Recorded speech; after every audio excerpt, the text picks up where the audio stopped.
This episode contains discussions of abusive relationships, child abuse, and abortion. Listen at your own discretion. It is Friday, the 10th of January, 2025. My name is Pigeon Rose, and this is my song of the day.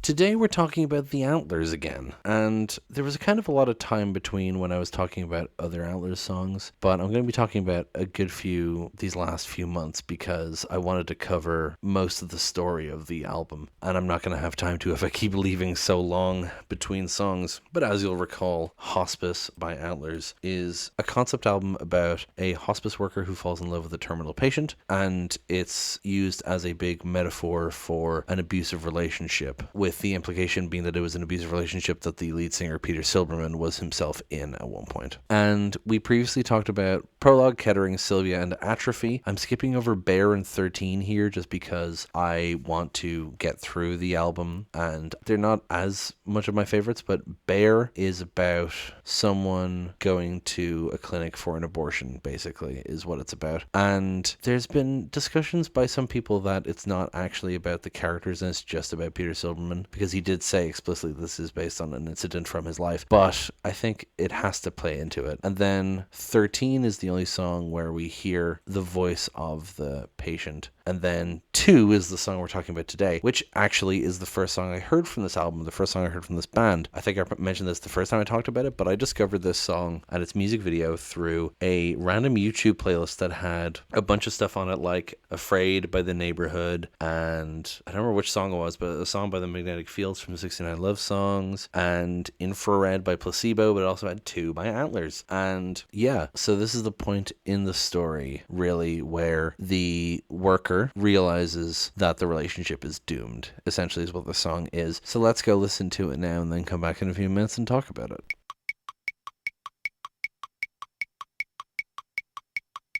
And that was 2 by the Antlers. So that song is a hell of a thing. I mean, it's a hell of a song to first hear from the album, really. But it also is kind of the most... It's the most like a pop song, I guess, except for maybe Sylvia, weirdly enough. Actually, no, Bear is the most like a pop song, even though it's about a fucking abortion. No, 2 is, like I said, about the moment where the hospice worker realizes that their relationship is doomed. And in the metaphor of the hospice worker, it's when he realizes that she's terminal and nothing will help her and she doesn't want help and she's self-destructive. In the wider metaphor of it being about an abusive couple, it's the moment where the victim realizes they can't keep making excuses. Their abuser is not going to suddenly change or be fixed. This is just like how it is, and it's never going to get any better. And let me tell you, I discovered this album at the right time in my life, but it's one I keep coming back to because I've been in situations like this now, and it resonates with me harder and harder each time. So let's start going through the lyrics. In the middle of the night, I was sleeping sitting up when a doctor came to tell me enough is enough. He brought me out into the hall. I could have sworn it was haunted, and told me something that I didn't know that I wanted to hear, that there was nothing that I could do to save you. The choir's gonna sing and this thing is gonna kill you. Something in my throat made my next words shake, and something in the wires made the light bulbs break. There was glass inside my feet and raining down from the ceiling. It opened up the scars that had just finished healing. It tore apart the canyon running down your femur. I thought that it was beautiful. It made me a believer. And as it opened, I could hear you howling from your room, but I hid out in the hall until the hurricane blew. When I reappeared and tried to give you something from the pain, you came to hating me again and just sang your refrain. So this album's a lot of things, but it is certainly lyrically dense. But I love that because, you know, I'm a poet at heart, and so I love reading this like verse. So in the middle of the night, I was sleeping sitting up. Someone on Genius said like, oh, he's so tired he's not even going to bed, but I think it more implies that he's sitting by her bedside, you know, and fell asleep in the chair. It's a pretty common image you see in things of people falling asleep by their bedside because they want to be there with them at all times. When a doctor came to tell me enough is enough, he brought me out into the hall. I could have sworn it was haunted. So naturally, hospitals feel weird, but especially if you're there with someone who's dying, and told me something that I didn't know that I wanted to hear. There was nothing that I could do to save you. The idea that it's something that he didn't know that he wanted to hear is so sad because, you know, you convince yourself in these situations that they're worth it and that you want them to be better, but then he comes and he says, she's gonna die. And he's like, I didn't know that I wanted to hear that there would be an end to this. Do you get me? It's such an interesting thing and such a sad thing. The choir's gonna sing and then this thing is gonna kill you is a hell of a way to phrase it. But yeah, something in my throat made my next words shake, and something in the wires made the light bulbs break. There was glass inside my feet and raining down from the ceiling. This feels metaphorical. The idea is that he yells, he screams, and it like bursts the light bulbs and glass rains down. I doubt that actually happened, but it's kind of demonstrating this thing that this feeling of like everything like shattering around you, you know. It opened up the scars that had just finished healing. It tore apart the canyon running down your femur. I thought that it was beautiful. It made me a believer. So, you know, it's talking about how like this thing has kind of opened his mind to her flaws that he had previously seen as beautiful, but now he's realizing it's a canyon running down your femur. It's something, these are bad things I shouldn't be romanticizing. Does that make sense? And as it opened, I could hear you howling from your room, but I hid out in the hall until the hurricane blew. It's the hurricane referring back to the first song where she's called a hurricane thunderclap, you know? When I reappeared and tried to give you something for the pain, you came to hating me again and just sang your refrain. I mean, like it said in Kettering and in Sylvia and in Atrophy, you know, he tries to be nice to her and she hates him. And then she sings her refrain, which is this chorus here. You had a new dream. It was more like a nightmare. You were just a little kid and they cut your hair. Then they stuck you in machines. You came so close to dying. They should have listened. They thought you were lying. Your daddy was an asshole and he fucked you up, built the gears in your head. Now he greases them up. And no one paid attention when you just stopped eating 87 pounds, and this all bears repeating. Oh, this chorus is fucking heartbreaking. But yeah, you were just a little kid and they cut your hair. Then they stuck you in machines. You came so close to dying. They should have listened. They thought you were lying. It sounds to me like either she had some sort of terminal illness, like she had cancer when she was young, or she like attempted suicide and she was in a ward. You know what I mean? You came so close to dying. They should have listened. They thought you were lying.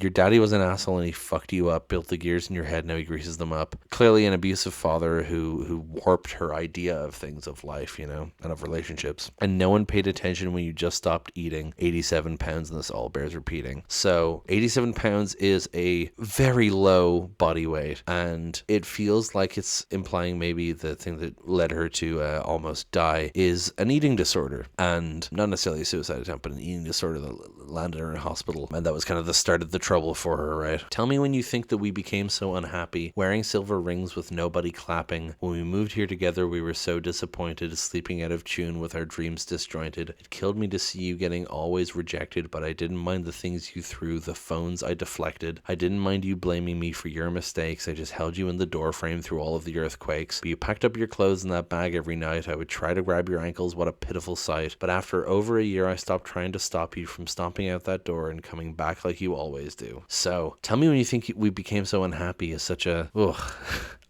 Wearing silver rings with nobody clapping. So there's an implication in a few of the songs that they got married or at least engaged. I think it's an Atrophy with the bite of the teeth of that ring on my finger, you know, and then wearing silver rings with nobody clapping. Like no one is celebrating their relationship, you know. When we moved here together, we were so disappointed, sleeping out of tune with our dreams disjointed. They moved somewhere together apparently, but it didn't work out. It killed me to see you getting always rejected, but I didn't mind the things you threw, the phones I deflected. So again, talking about in Atrophy when she's angry and throwing things at him, or no, it's Sylvia actually where it mentions it. I think the you can throw the thermometer right back at me if that's what you want to do. Okay. I didn't mind you blaming me for your mistakes. Oof. I just held you in the doorframe through all of the earthquakes. Supposedly, there's like a myth that standing in the doorway is the best place to be for an earthquake. But he's just saying here that like I held you in the doorframe through all the earthquakes. Like I tried to comfort you in bad times. But you packed up your clothes in that bag every night. I would try to grab your ankles. What a pitiful sight. But after over a year, I stopped trying to stop you from stomping out the door, coming back like you always do. Classic abusive behavior of like threatening to leave, but they never do, or when they do, they come back, you know, because it's all about control and affecting you. And then we get the bridge that leads into the last verse. Well, no one's gonna fix it for us, no one can. You say that no one's gonna listen, no one understands, and so there's no open doors, there's no way to get through, there's no other witnesses, just us two. There's two people living in one small room, from your two half families tearing at you, two ways to tell the story, no one worries, two silver rings on our fingers in a hurry, two people talking inside your brain, two people believing that I'm the one to blame, two different voices coming out of your mouth while I'm too cold to care and too sick to shout. And then the rest of the song is just the chorus again. No one's gonna fix it for us, no one can. You say that no one's gonna listen, no one understands. And so there's no open doors, there's no way to get through,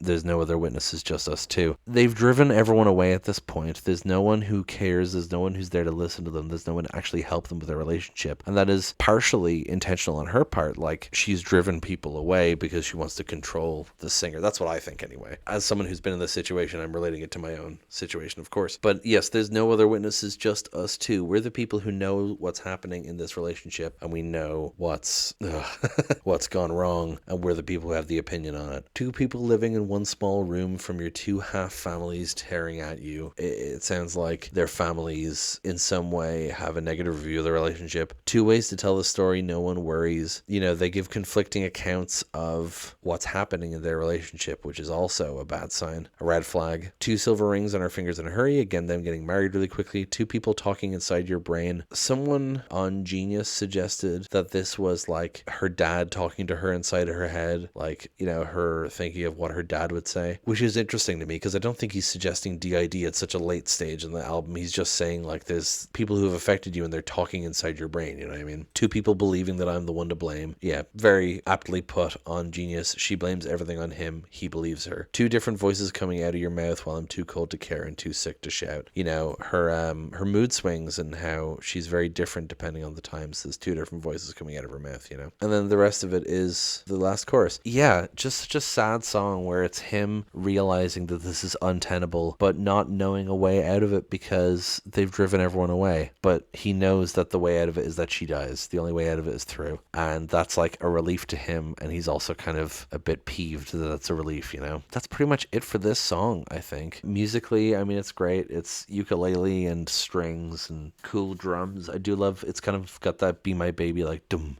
dum, dum, sort of sound to it. I love that. I don't think I have much else to say about this. Thank you so much for listening. Please hit like, hit subscribe, leave a comment down below. Tell me what you think. Tell other people about this show. Thank you so much for listening, and I will talk to you tomorrow. Break it down.